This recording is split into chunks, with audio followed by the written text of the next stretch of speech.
Subscribe करंतु ओडिया घर परिवार यूट्यूब चैनल को आउ प्रेस करंतु यही बेल आइकन को जहाँ फल आम लेटेस्ट वीडियो नोटिफिकेशन आपण सर्वप्रथमे पाई परिबे। आज आमे जानिबा अंटा बिंधा किंबा पिठी दरज हेबार कारण कौन। पूर्वरु साधारणतः 40 वर्षरु अधिक बयसर व्यक्तिंक ठारे अंटा बिंधा देखा जाउथाय। वर्तमान किंतु 20 रु 25 वर्ष बयसरे व्यक्तिंक ठारे अंटा बिंधा देखिबाकु मिलुछि। अधिकांश लोक बसिबा परे आ उठिबाकु जेते चेष्टा कले मध्य उठिबा पाई कष्ट अनुभव करुछंती। सेहिपरि उठिला परे बसिबाकु मध्य कष्ट अनुभव करथांती। आसंतु जानिबा प्रथमे कोन पाई आमर अंटा बिंधा होइथाय किंबा पिठी दरज होइथाय। एहार मुख्य कारण हेउछि आपणक तळ मेरुदंडर अचानक चाप पड़िबा जहाँकि हठात झटका लागिबा द्वारा होइथाय। जदि कोनोसी भारी जिनिस हठात के उठाई दियंती ताहेले अंटा दरज और पिठी दरज होइथाय। जदि आपण राति रे सोइला बेले अंका बंका होई सोई जांती ताहेले मध्य अंटा धरी थाए। विशेष करी पुरुष मानक अपेक्षा महिला मानकर अधिक रु अधिक अंटा बिंधा होई थाए। अंटा बिंधा जदि दिने दुई दिन होई थाए ताहेले चिंतार कारण होई न थाए। एहा दिन को दिन बढ़िबार लागे। अंटा बिंधार कारण तो सब जानि गले, एबे आसंतु जानिबा ता पई कोन सब घरोई उपचार रहिछि जानि नेबा।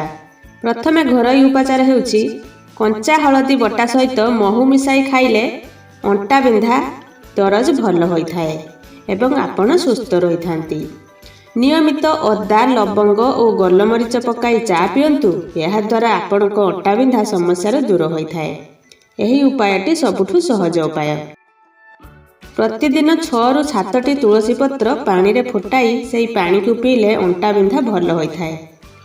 तापरे गोटिए जगार बसी न रही मझिरे मझिरे चलाबुला कले अंटा बिंधारू मुक्ति मिलता। तापरे 4-5 टोपा पुदीना पत्रर तेल नियंतु, सेथिरे नड़िया तेल मिसेई ताकू उषुम करी जदि आपण अंटारे मालिश करछंती ताहले अंटा बिंधा दूर होइथाए एवं आपण सुस्थ रहिथांती। जदि आपण पारिबे दिने को 2 थर करि पारिबे। एहा करिबा द्वारा राति रे आपण ठीक से सोई पारिबे। आपण उषुम पानी रे अल्प लूण पकई गरम सेक देले अंटा बिंधा मध्य भल होइथाए। आपण जदि एही उपायटी को सबु बेले करिवे ताहले शरीर रे कोनोसी दरज होई न थाए। आपण सुस्थ रहिथांती। आपण सोइला पूर्वरु गरम क्षीर रे अल्प टिके हळदी पकाई पीले जेकोनोसी प्रकार असुविधा थाए जल्दी भल होई जाइथाए आ आपण सुस्थ रहिथांती। आपण गेंडु फूल जानिथिबे, सेई गेंडु फूलर पत्र को बाटी सेई पेस्ट को अंटारे देले अंटा बिंधा मध्य भल होइथाए।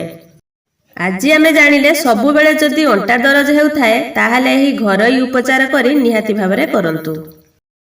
आशा करछि भिडियोटी आपण मानको पसंद आसीथिबो। जदि भिडियोटी पसंद आसे ताहाले लाइक करंतु एवं शेयर करंतु। जदि आम ओडिया घर परिवार चैनल को सब्सक्राइब करनाहती ताहाले सब्सक्राइब करि नियंतु। धन्यवाद।